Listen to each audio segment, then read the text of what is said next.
அன்பானவர்களே, இயேசு கிறிஸ்துவ நாமத்துக்கு ஸ்தோத்திரம் உண்டாவதாக. கர்த்தர் உங்களை நேசிக்கிறவராக இருக்கிறார்.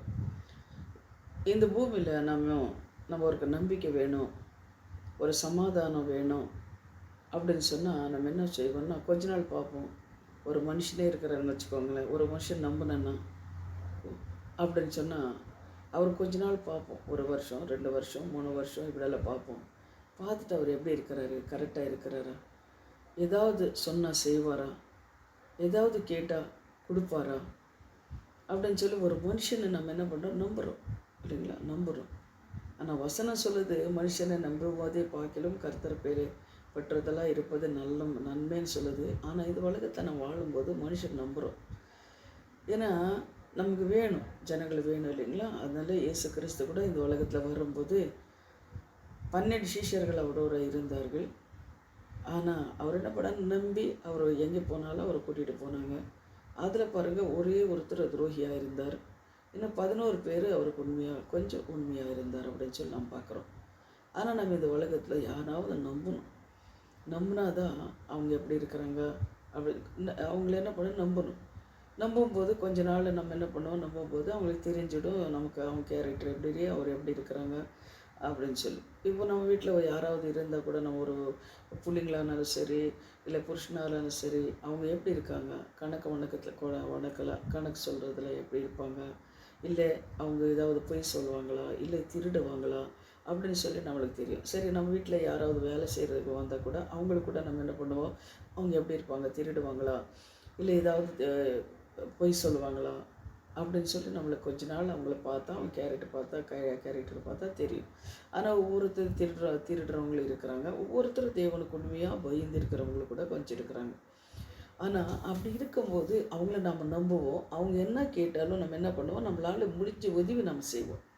ஏன்னா நம்ம சொல்லுவோம், கொஞ்ச நேரம் சொல்லுவாங்க, எங்கள் வீட்டில் இவங்க 20 வருஷமாக வேலை செய்கிறாங்க, ஆனால் ஒரு திருட்டு வேலை கூட அவங்க செய்ய மாட்டாங்க, பொய் சொல்ல மாட்டாங்க, உண்மையாக இருப்பாங்க அப்படின்னு சொல்லி கூட சொல்லுவாங்க கொஞ்ச சிலர். அப்போ அவங்களால பார்க்கும்போது நம்மளுக்கு சந்தோஷம் இருக்கும், ஆமாவா அப்படின்னு சொல்லி. அதுபோல் தான் தேவன் வசனத்தில் என்ன சொல்கிறாரு, நம்மளை தேவன் நம்புகிறாரா, நம்மளை தேவன் நம்பியிருக்கிறாரா அப்படின்னு சொல்லி நம்ம பார்க்கும்போது ஏசாயா 43:4 பாருங்கள்.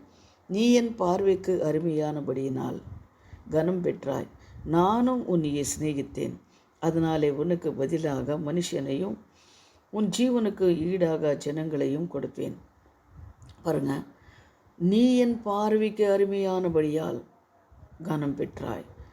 அப்போ நாம் என்ன சொல்கிறோன்னா, நம்ம வீட்டில் யாரானாலும் சொல்லி, நீ கரெக்டாக இருக்கிறப்பா, கரெக்டாக செய்கிற, ஒவ்வொரு ரூபாவுக்கும் எனக்கு கணக்கு சொல்கிறேன், பொய் சொல்ல மாட்டேன்ற, அதனால் நீ என்ன பண்ண, நீ என்ன கேட்டாலும் நான் செய்கிறேன். ஒரு வேலைக்காரர் இருந்தாலும் அவங்க நல்லா கரெக்டாக இருக்கிறனால நம்ம சாவி அவங்கள நம்பி கொடுத்துட்டு போயிடுவோம். அதுபோல் தான் தேவன் என்ன பண்ணுறார், தேவன் பார்வைக்கு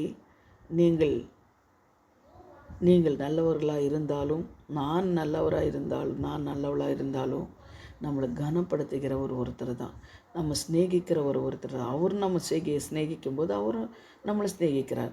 அதனாலே உனக்கு பதிலாக மனுஷனையும் உன் ஜீவனுக்கும் ஈடாக ஜனங்களையும் கொடுப்பேன்.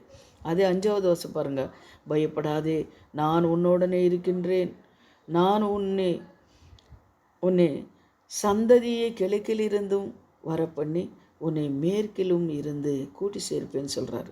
அது பயப்படாதே, நீ என் பார்வைக்கு அருமையாக இருக்கும்போது உனக்கு ஒரு கஷ்டம் வந்தாலும், உனக்கு ஒரு வியாதி வந்தாலும் நான் உன்னை கைவிட மாட்டேன். ஏன்னா என் பார்வைக்கு நீ அருமையாக இருக்கிறேன். உன் யார் என்ன பண்ணாலும், யார் தூஷித்தாலும், என்ன வியாதி வந்தாலும், சத்ரு என்ன கிரியைகள் செய்தாலும் உன்னை நான் என்ன பண்ணுறதில்லை. நீ என் பார்வைக்கு உண்மையாக இருக்கிறனாலே நான் உன்னை கைவிட மாட்டேன்றார். அதுபோல் அன்பார்களே, தேவனுக்கு நம்ம உண்மையாக இருக்கும்போது, கீழ்ப்படியும் போது, உங்களுக்கு என்ன காரியங்கள் இருந்தாலும் சரி, நீங்கள் பயப்படாதீங்க. கர்த்தர் என்ன பண்ணார், பெரிய காரியங்களை செய்வார். இப்போ நாம் ஜெபிக்கலாம். என் அன்பான பரலோக பிதாவே, சர்வ வல்லமுள்ள தேவனே, இந்த வார்த்தை மூலமாக தேவனே, இந்த கால வேளையில் நீ பேசினதுக்காக தேவனே நாங்கள் நன்றி செலுத்துகிறோம். நீ சொன்னீர், நீ என்னை பார்வைக்கு அருமையானபடினாலே கனம் பெற்றாய். அப்பா, கேட்குற ஒவ்வொரு பிள்ளைங்களும் உங்கள் பார்வைக்கு அருமையாக இருக்கா ஆண்டவரே, அவங்களுக்கு கனப்படுத்துங்க ஆண்டவரே. உங்களை அப்பா ஸ்தோத்திரம் கர்த்தாவே, உங்களை ஸ்நேகிக்கிற பிள்ளைங்களை நீர் ஸ்நேகித்து அவங்களின் ஆசீர்வதிங்க ஆண்டவரே. அவங்க தேவைகளெல்லாம் என் தேவனை சந்திங்கப்பா. தகப்பனே, மண்ணு கர்த்தாவே, நாங்கள் உங்களுக்கு விரோதமான காரியங்கள் ஏதாவது இருந்தால் கூட மன்னித்து உங்கள் பிள்ளைங்களை ரட்சிங்க, பாதுகாத்து கொள்ளுங்க, ஆசீர்வதிங்க. இயேசுவின் நாமத்தில் பிதாவே, ஆமேன். God bless you. சமாதானமாக இருங்க. ஆமேன்.